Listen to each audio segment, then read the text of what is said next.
हम कहें जी डोल जो है वो कश्मीर में आ जाएगा, क्या होगा, हीरो बन जाएगा।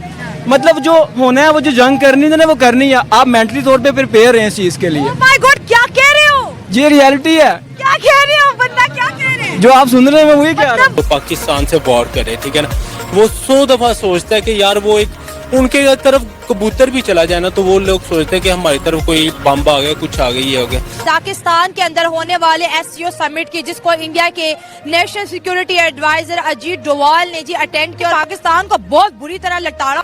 इतना खौफ है पाकिस्तान के अंदर ना, जो हमारे एनएसए हैं ना डोवाल साहब, मिस्टर अजीत डोवाल, उनके नाम का पाकिस्तान में, मैं बता रहा हूं, जब नाम लेते हैं पाकिस्तानी, मोदी, जयशंकर, डोवाल, इनके हलक सूख जाते। हम तो जी दहशतगर्दों को ना सपोर्ट करेंगे और क्रॉस बॉर्डर टेररिज्म करने वालों। हमारी आर्मी जो है वो नंबर 1 है। और दूसरी बात यह है कि हमारी पाकिस्तानी जितनी भी अवाम है ये हमारी आर्मी के बिल्कुल साथ खड़ी है।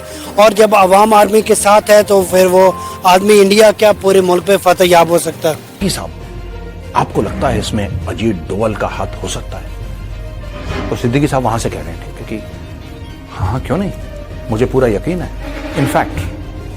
इनफैक्ट मैं एक नमस्ते दोस्तों, जय हिंद, किंग भारत न्यूज में आपका स्वागत है। दोस्तों, जैसा कि आपने क्लिप में देखा, राष्ट्रीय सुरक्षा सलाहकार एनएसए अजित डोभाल ने बुधवार को कहा कि सीमा पार आतंकी गतिविधियों में संलिप्त आतंकियों समेत आतंकवाद के साजिशकर्ताओं से प्रभावी ढंग से और तेजी से निपटा जाना चाहिए। उन्होंने मॉस्को के क्रोकस सिटी हॉल में आतंकी हमले की कड़ी निंदा करते हुए आतंकवाद के खतरे से निपटने में दोहरे मानकों को छोड़ने का आह्वान किया।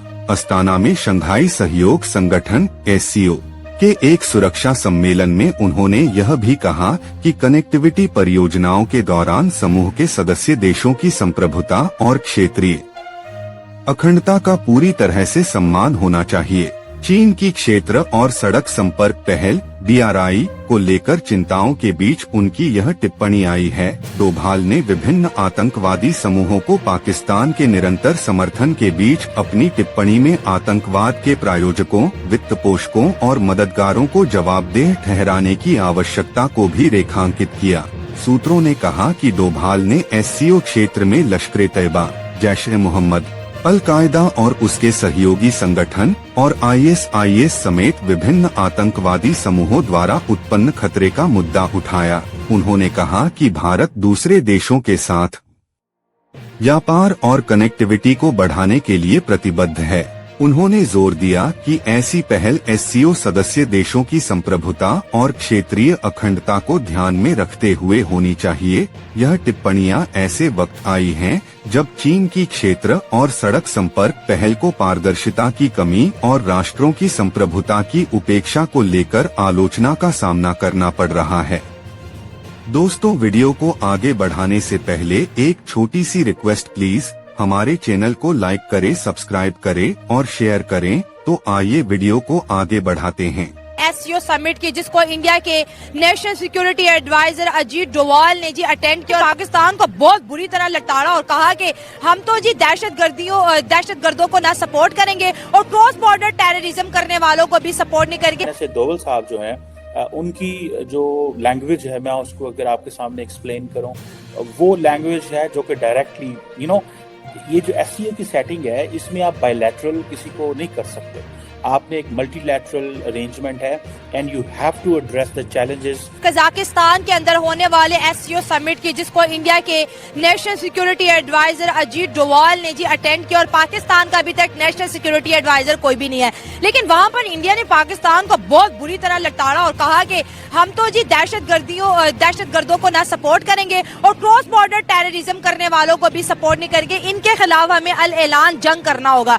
मतलब ढके छुपे अल्फाजों में उनका यही कहना था। और जो इंडिया की लैंग्वेज हमेशा पाकिस्तान के लिए किसी भी फोरम पे होती है, ये उससे भी ज्यादा अग्रेसिव थी। ये वही एजेंडा है जो प्राइम मिनिस्टर नरेंद्र मोदी का दहशतगर्दी के खिलाफ है। ये वही एजेंडा है जो डॉक्टर एस जयशंकर का है। और अजीत डोवाल सर ने भी यही बात की कि क्रॉस बॉर्डर टेररिज्म को ना दुनिया सीरियसली देखे।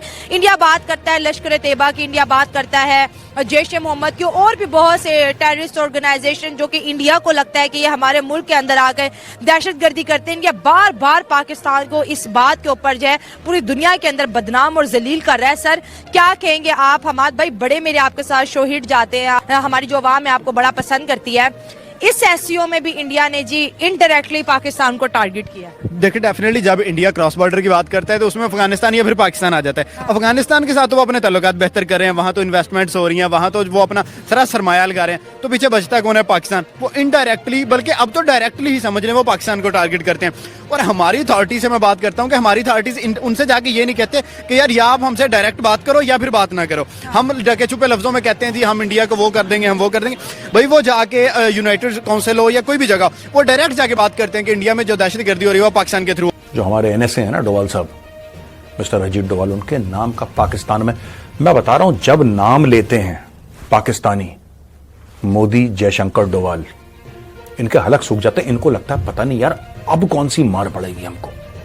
ये बड़ा इंटरेस्टिंग सिनेरियो आप कभी भी देखिएगा।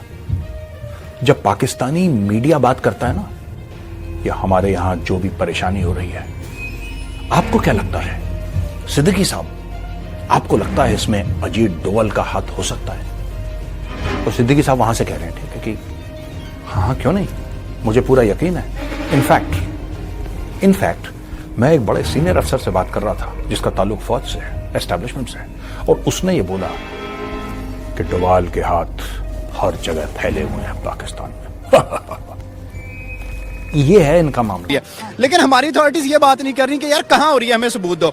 अगर इंडिया सबूत नहीं प्रोवाइड कर सकता तो फिर पाकिस्तान स्टैंड ले। लेकिन क्या करें, हम स्टैंड भी नहीं ना ले रहे। हमारे लोग जो है वो चुप करके बैठे हुए हैं कि यार अगर हम स्टैंड लेंगे तो हमें फिर जाके जो अमेरिका की मदद है वो बंद हो जाएगी, जो एड्स आ रही है वो बंद हो जाएंगी, जो IMF से लोन्स आ रहे हैं वो बंद हो जाएंगे। तो हमारा तो ये मसला है ना कि हम दूसरी कंट्रीज पे डिपेंड कर रहे हैं, हम अपनी कंट्री के सर्वाइवल के लिए भी बोल नहीं सकते। देखें आपने उनका कहा कि जो भी डिफेंस मिनिस्टर है, जो भी है पाकिस्तान का सिक्योरिटी एडवाइजर है अजीत डोवाल, वो पाकिस्तान के अंदर भी रहे और यहाँ पे भी बहुत बड़ा मिशन करके गए हैं। जो हमारा ये जो एटमी न्यूक्लियर मिशन था, इसको भी नाकाम करने के लिए उन्होंने पूरी तैयारी कर ली थी। हाँ तो देखिए डेफिनेटली बात है, और हमारा आज तक वो नेशनल कोई सिक्योरिटी ऑफिसर ही नहीं बना, तो हम कहाँ जाके इंडिया के साथ कम्पीट कर सकते हैं? भाई इंडिया हमें इसीलिए निशाना बनाते हैं, उन्हें पता है कि यार इन्होंने चुप करके खड़े रहना है, इन्होंने अब बात नहीं करनी। तकरीबन 1947 से लेके अभी तक है, हम सिर्फ बयान, कभी कभी बयान देते तो कभी बयान भी नहीं देते, मजम्मत बाद में कर देते हैं कि जी हम इस मसले की मजम्मत करते हैं। डॉक्टर जयशंकर का, इनको यह नहीं पता कि डॉक्टर जयशंकर को निगले कि उगले, इनको समझ में नहीं आ रहा, राइट? और जहां तक मोदी जी तो इनके लिए बहुत एक हुआ टाइप का है, कोई मतलब कि आधे लोग तो ये कहते हैं कि मोदी को हमारा प्रधानमंत्री बना दो तो हमारा पाकिस्तान सुधर जाए। मोदी जी हैं, डोवाल साहब हैं, डॉक्टर जयशंकर है। इन तीनों में कॉमन चीज क्या है? इन सबकी अपनी खासियतें हो सकती हैं कि कोई किसी में अच्छा हो, कोई किसी में अच्छा हो, जाहिर सी बात है, होती हैं। इनमें कॉमनैलिटीज क्या है? तीनों देश से प्यार करते हैं, तीनों टॉप क्लास प्रोफेशनल्स हैं अपनी फील्ड के, ठीक है जी, और तीनों जो हैं वो ईमानदार हैं।